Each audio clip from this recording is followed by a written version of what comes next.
Welcome back, viewers. You're here in the education room at the 2020 Global Online MoodleMoot. This is an exciting session coming up right now because I'm here with my good friends from Moodle HQ, Helen and Mary Cooch. They're going to be doing a bit of a talk about the an interactive session from the Masters of Teaching, because they are the Masters of Teaching at Moodle HQ, and they're illustrating some interesting teaching trends such as flipped learning, gamification, and just-in-time learning. So, ladies, I'll hand the floor to you two. Thank you, Chris. So the way that we're going to do this is I'm going to be talking through some slides, and then every now and then at intervals, Helen is going to be monitoring the chat, and then we'll see what you share in this forum discussions. And we hope, we have an hour, so we hope and we aim to have some time at the end for a general discussion. So please post any of your thoughts in the forums. So, teaching.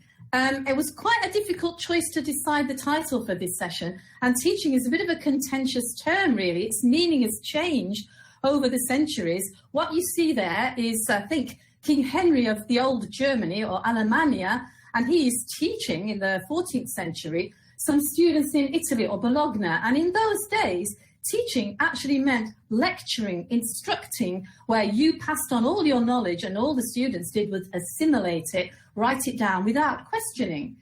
Now, I began as a teacher not as long ago as King Henry, but it was 1985, which is quite a long time ago. But by then, we had come to understand that it wasn't only about the teacher teaching. You also needed to be mindful of a learner learning. And so you had to think about how they learned and what was important to them. Yet, a couple of decades ago, I distinctly remember we flipped the image, we reversed the image and the phrase. And I remember it because in my school where I taught, we had to go all through our documents and have new professional development because it was no longer teaching and learning. It was actually flip the image, learning and teaching, and it became the learner was the important thing, and our teaching was to support them. Nowadays, if you think about it, learning and teaching, where is the teaching? It's just all learning. The learner is central to everything, and what we do is just to help them learn. Now, if you actually go to Google, as I did before this session, and Google learning, you'll actually find all manner of terms, buzzwords, terms, active learning, gamified learning, student-centered learning, project-based, adaptive, flipped, and so on and so forth, almost as if there is no teaching there. Well, we'll see. So where does that leave us, really? Well, if you think about Moodle, if you go to the front page of our commercial site, Moodle.com, it actually mentions collaborative learning. So even in Moodle, we've got a term to do with learning. I wonder if any of you know the sort of background to Moodle and the principles upon which Moodle was designed and where this collaborative learning idea comes from. Martin Dugiamas, who created it as part of his PhD a couple of decades ago, Moodle was actually built on social constructionist principles. And there's a great page in the documentation where he outlines some tenets of this, one of which is a particular favorite of mine and Helen's. All of us are potential teachers as well as learners. In a true collaborative environment, we are both. So that's great. So that was what Moodle was designed on. However, of course, now Moodle has so many activities and settings and features that you can teach or you can facilitate learning in any way you want, with any strategy or trend or buzzword that you want or that you're comfortable with or that you are required to do. So, teaching trends in Moodle, what can we talk about? There is so much. So we're going to focus here on three of those trends, terms, educational strategies. But then we're hoping very much at the end to have time for you to discuss your Moodle experiences and opinions of others. So, for example, let's make a start with flipped learning. So the first one of our three is going to be flipped learning. So we're asking you in the forums if you could share your experiences on how would you define flipped learning in a few words, and why you would use it. So let's focus on the positives first. For each of these, we're going to look at the positives and the drawbacks. So I'm looking and I see Helen, Dag has a few things to say about what it is and why I use it. Yes? Yep, thanks to Dag for posting in our forum discussion. As for what is flipped learning, he says to provide good assignments for groups and individuals to work things out. Why use it? Dag says participants contribute their experience and research results. And why not? He says, for me, it's not an essential part of learning, so there isn't actually a not. That's interesting. Cool. What about Anna? Has Anna said something as well? Yep, thanks to Anna for posting. Anna writes that flipped learning started as a type of blended learning where learners are getting prepared at home and then they're practicing at school. But of course, it can be applied to distance learning too.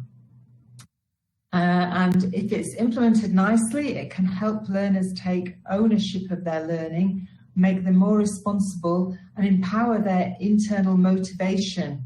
For example, with peer instruction can be really powerful. Yeah, and actually, this is a very good point that Anna's making about the idea started as a homework in the face-to-face environment, and I knew we were using it in my high school. But increasingly, I've seen on social media in the last few months flipped learning in distance learning, because everyone is distance learning at the moment, or maybe most people are slightly moving back into face-to-face. So let's have a look at flipped learning then. So flipped learning, I found a definition. This is rather a wordy academic definition. Flipped learning is a pedagogical approach in which direct instruction moves from the group learning space to the individual learning space, which to me is just a rather wordy way of saying instead of you being in the classroom and learning from the teacher, you have to go and do the learning yourself. And yes, it does have advantages, because basically what this means is the effort and the work are focused entirely on the learner. The learners actively engage because they've got to go and do the learning. And it does certainly have several benefits, particularly if you have a limited class time. So if you make your learners go and start studying a particular concept or feature, then you save time, and it allows you, when you're together, whether that's in a face-to-face class or as now in a live session in Big Blue Button or Zoom or whatever, then you can explore the themes a bit more detail and also answer any questions, because you have more time since you don't have to teach them. So it does help with self-paced. And also, in this idea of social constructionism, as we mentioned before, it's a great way of getting learners, once they've studied it in advance, then they can be the teachers, so they can explain things to each other once they've learned it, and that is a great way of using it. So we also asked you to think about why not use it. Some people would maybe disagree with Dag, because some people, although I think it's a great idea, it does very much depend on your situation and your learners. So for instance, I would say maybe not the age of your learners necessarily, because I do know some high schools who have used flipped learning with teenagers very successfully in the last few months online. But I would say it depends on the maturity of your learners. The reason being that it's been shown in some research that some learners, if a flipped learning situation means that they have to go and do the learning themselves, they don't bother. And then they come to the classroom, to the live session, and then they can't contribute because they haven't done the flipped learning or the homework. Alternatively, you can have the other problem, which is that they do very much learn it. They do their part of the bargain, the contract. So then they either don't come to the face-to-face or the online live session because they think they don't need to, because they've learned it, and that's the end of it. And another problem or thing to consider is the amount of preparation you need as a teacher to do it, and in actual fact, how you do it. Many people think flipped learning is just, put on a YouTube video, make them watch a video, then we can talk about it. It isn't. It's a lot more than that. And one of the downsides of it is that sometimes, and there's a combination of all the research that's been done this year on flipped learning, and it's well worth reading through that. For example, some students are actually put off by the fact that the teacher has tried so hard and spent so much time with the flipped learning that it's too complicated and they just don't want to do it. So you need also to consider whether it will actually make a difference to your Moodle teaching. And on the subject of Moodle then, we're going to consider each of them objectively. So let's take a look at how you could do flipped learning in Moodle and some of the key Moodle features.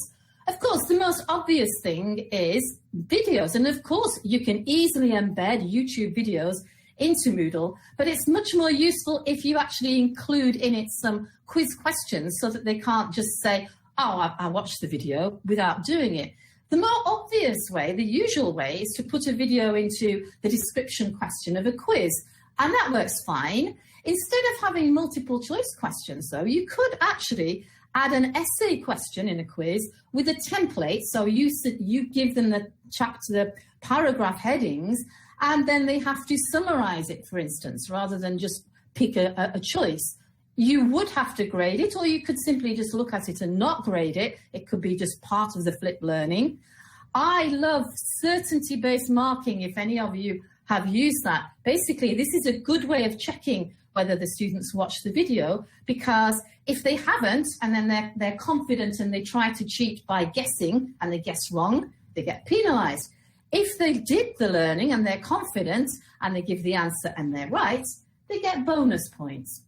On the other hand, you can use H5P, which makes much more attractive video quizzes. So the benefit of H5P is if you put a video in, you can intersperse it with questions and it stops the video and they have to answer the question. So that works really well for testing their learning.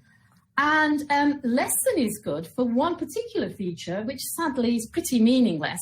But if, for instance, you're one of these organizations that requires students spend a particular amount of time, or if you've got a 10-minute video, which I think is a bit long, and you want to make sure they've spent at least 10 minutes watching it, then you could put it in a lesson and set the activity completion so that they have to have spent at least 10 minutes, maybe a few more minutes for the questions before it's marked complete. But any of us who are in teaching, we know that that is actually meaningless online, but it is something that you can do. It's not just about them doing the learning in advance of any other sessions. So for instance, you could have them learn from a website, from text, from a video, and then restrict access to a forum. Once they'd actually done the prior learning, then they come in and share with you their understanding. And a good way of doing that is the question and answer forum. So they cannot see what anyone else has summarized until they first give their own summary, for example. There are certain issues with that, but it works quite well. I'm a particular fan of the Each Person Posts One discussion forum, because in that, for instance, you can give each student ownership of a discussion thread. When I did this, I used to actually make them write their names as the title of their discussion, so they can start sharing what they know and others can reply, but it's nicely organized in your Moodle course, in your forum. And of course, if you want to use it as a whole process, what they've learned on their own, they can then share as a draft in a peer assessment workshop activity, as long as you are very precise in your rubric that you share with them to evaluate each other. And then based on that, they can then submit an assignment as a summative assessment. So there are many ways of using Moodle for flipped learning. And at the end of the slides, we hope that you're going to share with us some of the ways that you use. But I thought we'll maybe go on to the second of three now. Apologies, not apologies, but if you watched our session yesterday on engaging learners, we did mention this a little bit because it is part of engaging them. But this again is another of those very popular trends that everyone seems to be doing or promoting. So I thought we would talk about gamification. Again, we'll examine the pros and the cons and then what you can use in Moodle if this is something that you want to try or feel that you can. So gamification, what is it? How would you define it? And what are the positives? Why would you use it, or why not? So in our forum discussion, we've had a few replies to this question, including a nice response from Tegan about what is gamification, applying elements of gameplay into education in an attempt to engage users and make it fun. Reason for using it is can make it more entertaining and engage the student more in their learning.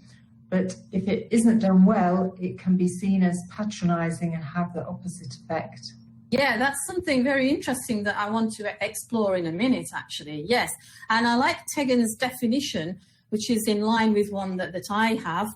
Is there anything else that any people have mentioned, and then we can move on? Dag mentions Moodle, how you'd have gamification Moodle, such as activity completion. Yeah. Reason for using it is that the participant sees his or her personal progress, and it gives an incentive to carry on. But he says a reason not to use it is you need to pay attention to the target group.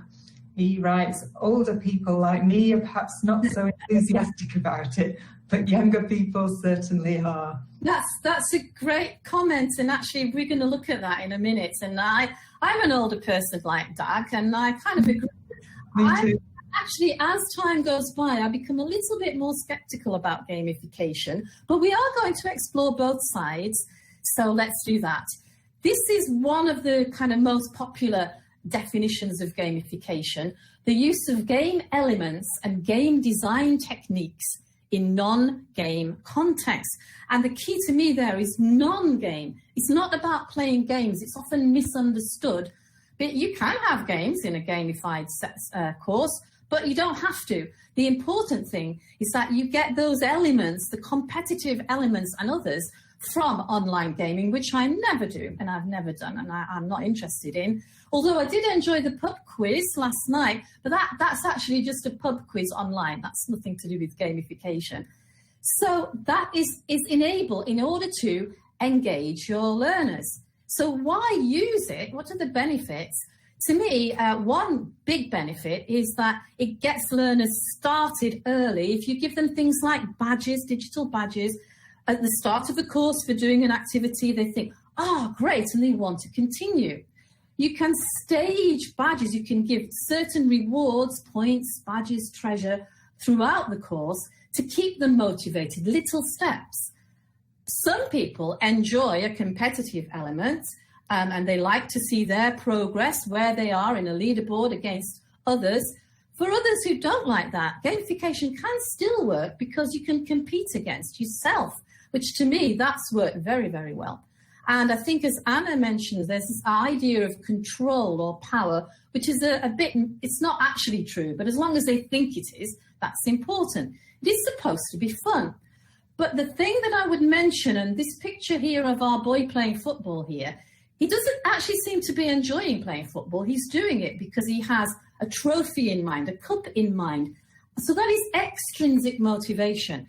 And gamification is very much about extrinsic motivation. Now, we did ask you to think about why you would not use it.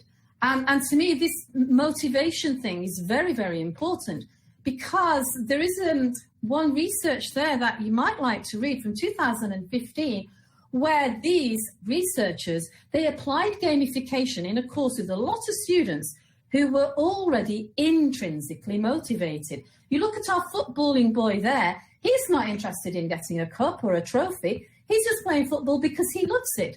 And for those who are already intrinsically motivated, having a badge for doing an assignment, which they were going to do anyway, is, as Tegan says, was it patronising or annoying? For those who are prepared to work hard, being given a badge or some virtual chocolate in stash, which you can't even eat, simply for writing your name or posting in a forum, is very patronising. There are also those who would say that this isn't really, gamification is fine at a certain shallow level, but can you use it at degree or postgraduate level? And Doug says, yes, it does depend on the age, although I don't think it's necessarily the age of a person more than the type of person, I think. But certainly the point that Doug makes is you've got to know your learners very, very well to know whether it would work with them or whether it would have negative effects with them. Now, we are going to explore, if you want to try gamification, some of the ways that you can do it. As has been mentioned, gamification very much depends on activity completion and restrict access settings. This is an advanced session, so I'm not going to explain them, but I did want to point out a useful new Moodle 3.9 feature, which is previous activity with completion. So if you have a lot of activities and you use restrict access in your course, and you move them around or you delete them, previously you had to go into the settings, find the new activity and reset it. Now, with previous activity with completion in 3.9, that makes the flow a lot easier and it makes your setup a lot easier. Again, like flipped learning, gamification needs you, the teacher, to spend a lot of time setting it up. So you need to think, is it worth it? The other thing about activity completion is that people tend to think it's about activities being completed or quizzes being passed, but it doesn't have to be. You can actually set up gamification, gamified activities, based on something not being complete or not being passed. Here is, and this is an example of an onboarding course in a corporate environment. I'm not even sure if I would do this for real, but this is an example to show you. This is about professional development, and the new employee is asked to choose whether she wants to explore the options for professional development in-house within the organization, internal, external professional development. That means going to a nice hotel and having a nice lunch and doing some professional development, or if she wants to explore them all.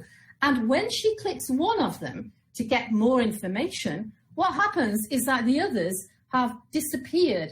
And this whole setup is based on activities being completed or being left incomplete. The screenshot's not very clear and I'm not going to explain it, but it's just to point out that activity completion can sometimes mean activity incompletion when you're setting it up in Moodle. And of course, we've mentioned, and the first thing people say when they talk about gamification is badges. Badges are a standard feature in Moodle, and you don't only have to think of them in terms of within your Moodle. Many people like to have their badge, connect it with a backpack like Badger, and then share it with the wider world as qualification. People who do our Learn Moodle MOOC are very proud of their badges. We've had a lot of badges in our global MOOC. For instance, if you go and visit a sponsors course, which I have done.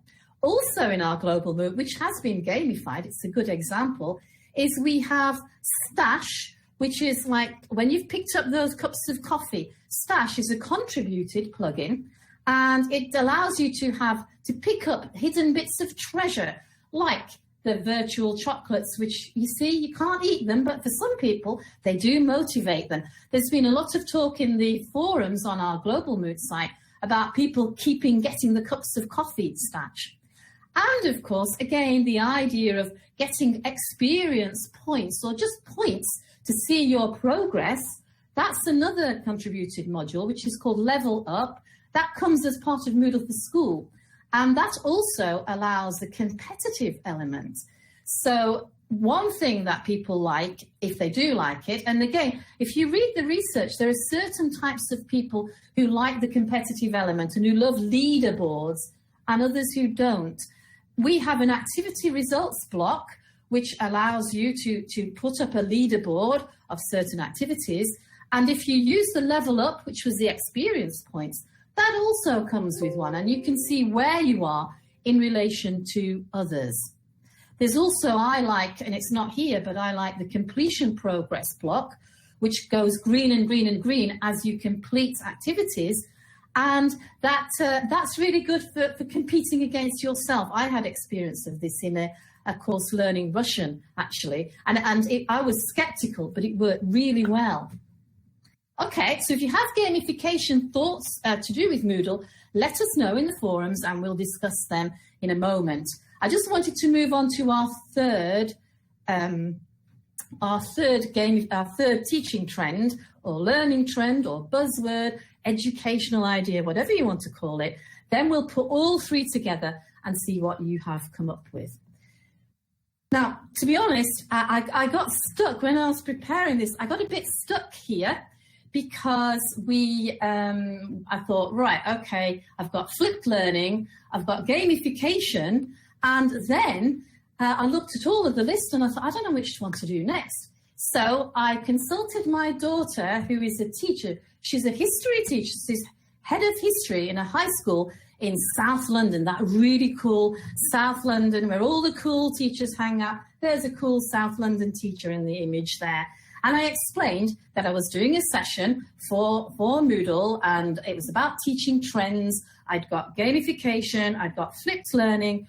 What's the next one that I should do? I said, what are all the really cool teachers in South London doing? She's been using Moodle over the last few months, as have many of them, for her learning. What are you doing? You know, what is the educational buzzword at the moment? And she said, that's easy. Right, so the third one that you should do is direct instruction. And I said, what? Direct instruction? Never having heard of it. Don't you mean, isn't that just like teaching? Isn't that just King Henry of the old Germany? Isn't that him lecturing, passing on his knowledge to his students? And she said, no, not really. Some people like to call it explicit instruction. And then she explained to me what this is. And in actual fact, and this is one of the big things, buzzwords at the moment, it's if you like, a counterattack. It's a reaction against collaborative learning, group learning, social constructionism, constructing. It's the opposite of learners constructing, being constructive together. In fact, one researcher, Kirchner, actually calls it instructivism, really. And it is the idea that, yes, of course, it's great when learners can collaborate and build their learning together, but they cannot actually do that until we've actually taught them something. And we have to take a step back and realize that many of our learners are novices and that they need us to guide them. They like templates, scaffolds, and so on. Then when they've got that basic foundation, then we can start engaging them in group learning and collaborative learning, project-based learning, and so on. And I thought, well, that's a very good point, actually. And then she mentioned Rosenshine's principles of instruction, which are very old. But when she showed me, and I've summarized them here, so this is just my summary. I read through them. So they suggest that you review previous learning, see what level you're at. You present new material in small steps. You need questioning, checking, questioning, checking. You need to guide them, give them examples, check. And you need to offer them opportunities where they feel, I didn't realize this was so controversially new buzzword, because this is actually what many of us have been doing for years anyway. So I thought, well, okay, why not explore how you can do this in Moodle? Because to me, this seems very, very sensible. So we'll have a look at this.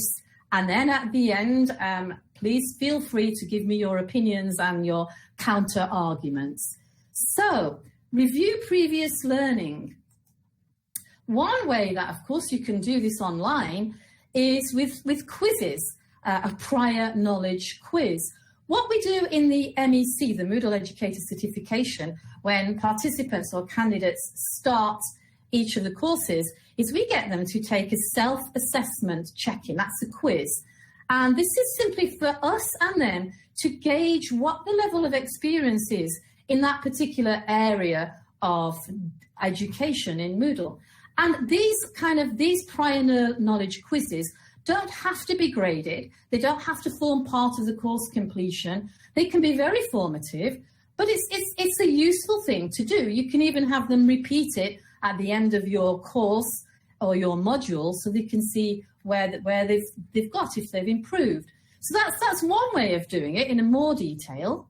If you just want a short, sharp effort, you can do a choice. We do this in a very simple way in our Learn Moodle MOOC, where we ask people at the very beginning what their previous knowledge of Moodle is. Complete beginner, used it a little bit, I'm an expert Moodler. And also it's worth remembering that although you might think of the feedback activity as something you do at the end of a course to find out what your learners think of your course to improve it the next time, feedback can be used in a way where you ask them questions about their understandings of your topic already at the beginning of the course. So that's one way. So you need to gauge their level, and of course you need then to adapt what you're going to offer them based on that level if you can. But for however you introduce your new learning, then you need to do it in small steps. And this idea of presenting new material in small steps actually ties in with other of these buzzwords. It ties in with bite-sized learning, just-in-time learning, and something that's a word very popular in elementary schools, chunking. You chunk your learning. Chunking, for instance, videos. Of course, videos can be used very well. I think they should be really short videos.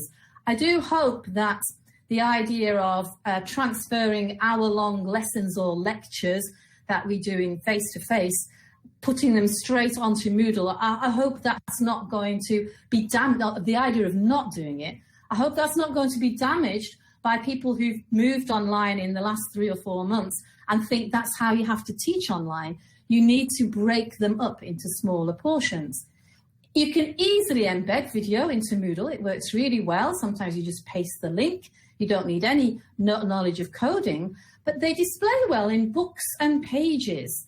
However, you need to make sure that you've also got a text alternative and a transcript. But what's nice too is that if you do it this way, you can also add some questions to check their knowledge, because remember, you need to present your new material in small steps. Then you need to question check. H5P works brilliantly for this because you can embed H5P questions into books and pages wherever there's the auto editor. So there's a quick check. When you embed them, they don't enter the gradebook, but that's actually better because this is part of the learning and this isn't part of the summative assessment. If you need them to go in the gradebook, or if you need questions to go in the gradebook, you can use a separate quiz. You can also use H5P, as in Moodle 3.9, activities in H5P now will go into the gradebook. And you can use Moodle's lesson, as we mentioned previously. Lesson is good for chunking because you can put a little bit of information, then you can add questions and you can direct them into different areas depending on whether they got the question right or wrong because they understood it or they didn't understand it. H5P does this as well. It has a similar kind of scenario activity that allows you to branch off. And with H5P, it can also be a lot more attractive than lesson. And then, of course, you need to give them templates. You need to scaffold. That's another word that is used, giving them guidance and practice. What you see there is actually a rubric in an assignment.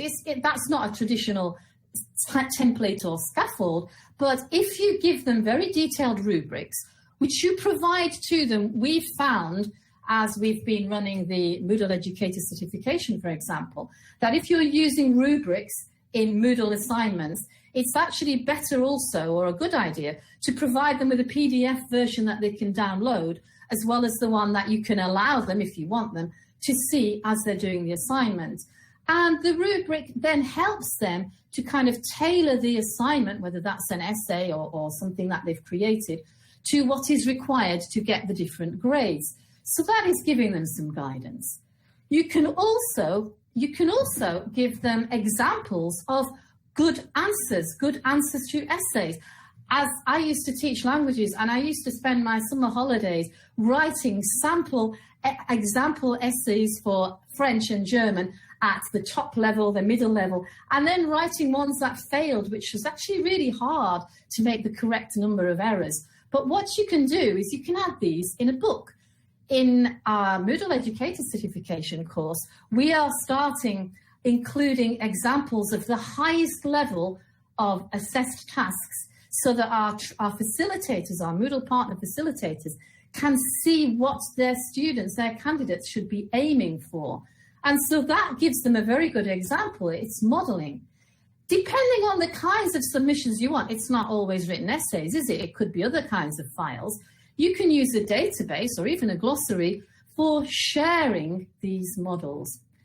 And of course, although I didn't mention it, the idea that you need to give them a chance to succeed, they need to see success, there's no reason why you can't incorporate a few gamification activities to chivvy them along and to make them feel encouraged, and to give them quizzes or formative quizzes where they're meant to get full marks. So quizzes where they're meant to know the answers and get full marks and feel that they are making progress.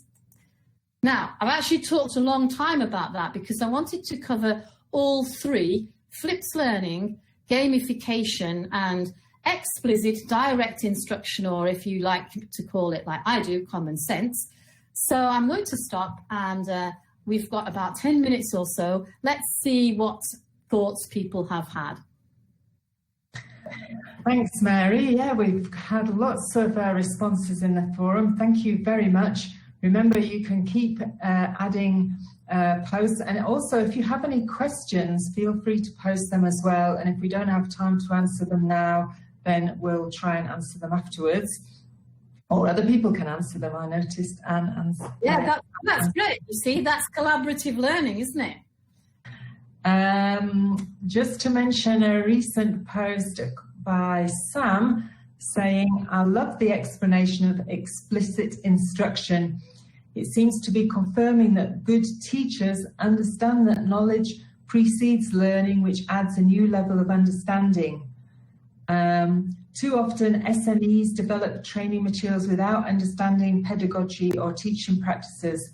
It's a bit like the PowerPoint problem. Give a person an application which superficially is easy to use, but it doesn't make them a better presenter. I find that most of my time is not teaching subject matter experts how to use the technology, but teaching them good teaching practices. Yeah, that's a very, very good point. What I'll do, I'll try to remember to do this afternoon, is I will put the references I've given in these slides into the forum post so you can read them, because the explicit instruction came from a podcast that I listened to, which is rare for me because I make all these videos. I don't actually watch videos or listen to podcasts. I prefer text. But this was very interesting because it was the person who is one of the main promoters of explicit instruction explaining it exactly and very clearly. So I'll put that link in there as well for you. And I do agree with the point that, yeah, people think all this technology is great, and it is, but it's only as great as the teacher who uses it. What's that expression? A tool is only as good as how you use it, or something like that. Yeah. Okay, any others, Helen? Nina comments saying, yes, I can see direct instruction all over the place. I didn't realise it had a name. But we can see them on YouTube and all the subscription masterclasses where the great and good share their skills. Indeed, that's right. Yeah, I agree. It is, it's one way of thinking about it. I think the important thing to take from this is that it's not only a question of teaching with a flipped learning approach or teaching with the direct instruction approach. That wouldn't do all the time. Or teaching gamification. You have to mix and match and use different approaches as you go along and in different circumstances. And sometimes I recall, certainly face-to-face, you might start teaching with one approach and then realize you've got to change it significantly, which has been the case of these teachers who've had to pivot online, that's the phrase, using Moodle over the last few months, I think. For instance, this explicit direct instruction only works to a degree. There comes a point when you have to let go of standing in front of your digital big blue button screen or your classroom and get your learners to work together and try to explain things to each other. So it's all about a balance. Okay, so any others? I think we've 5 more minutes or so, yes? We've got a lot more comments about flipped learning. Okay, cool. Ulrika says, flipped learning is, for example, letting students acquire theoretical knowledge at home and then using it in practical tasks in class, monitored and assisted by the teacher. Karin explains that flipped learning is about getting the sage off the stage and creating space for closer interaction between students and the instructor, or student and instructor. Yeah, I've seen Nina, I've just spotted Nina. It's a very good point, actually, quite unfortunate, Nina says, one of the failings I've seen in applying the flipped learning approach in professional education is trainers providing pre-course reading with no scaffolding and then repeating the material as a lecture in a webinar class. That's kind of missing the point completely, isn't it? So thanks for sharing that, Nina. Yes.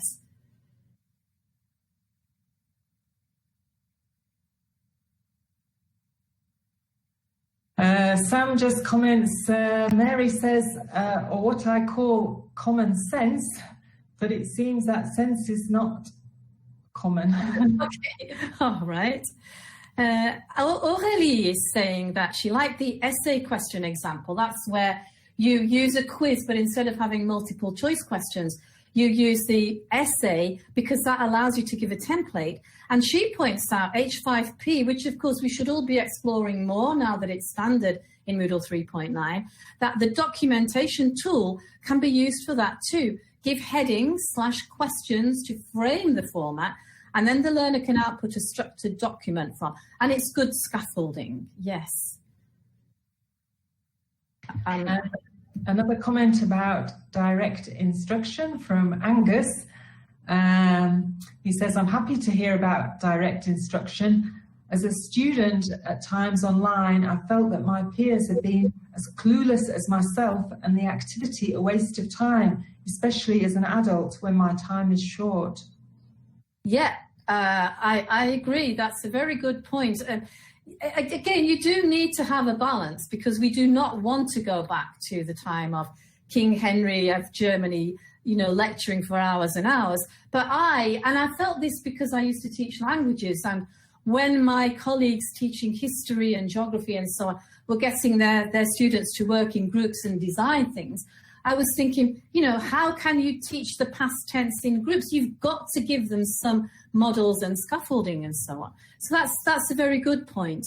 I just wanted to go, this is still connected, but I thought it was a nice, quick little question that we could think about. Perhaps people could afterwards post in the forum.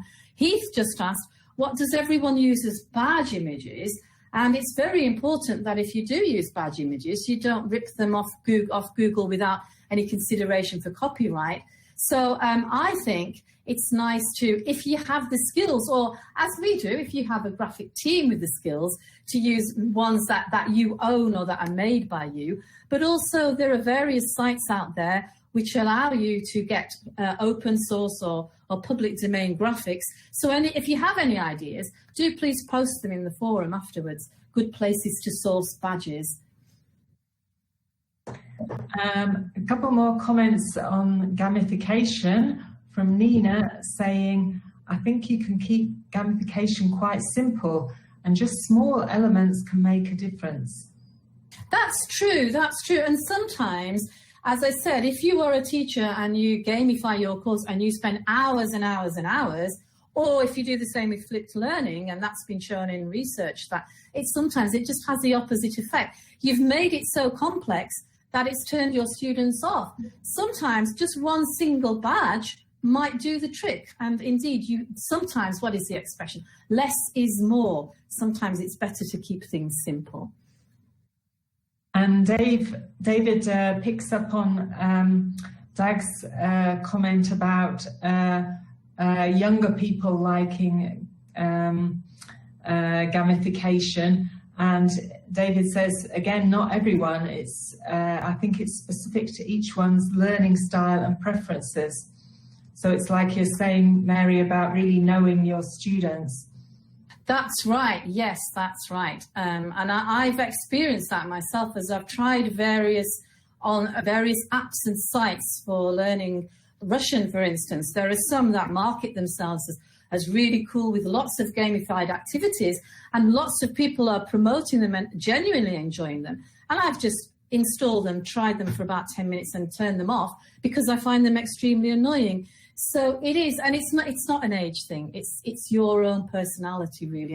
And there's also an element of whether you're a self-regulated learner, whether you can learn independently, or whether you want to learn something but you're not that motivated and you need to be pushed, I think. So yeah. So maybe if there's a couple more, otherwise we can start winding up. I think I've managed to cover most. Apologies if I missed anything, but I think I've got everything there. Well, in that case, can I encourage you, please, to continue posting in the forum, and I will try and post those references and the podcast I mentioned. And then thank you very much, all of you, for joining in our session. Yeah, thank you very much for sharing your comments and your ideas, and please do keep them coming. Thank you, ladies. What an interactive session that one was. Chocker full of information. So thank you, Helen and Mary. That was great. So we've got the big closing coming up in about 10, 12 minutes from now. We'll be having the great Moodle guru himself, Martin Dugiamas, coming on, and a bunch of other people from Moodle HQ. So that's going to be exciting. So we'll let you ladies go and get yourselves a quick little break after all of that, and we'll see you back in about 10 minutes. Thank you. Thank you. Thanks very much, everybody.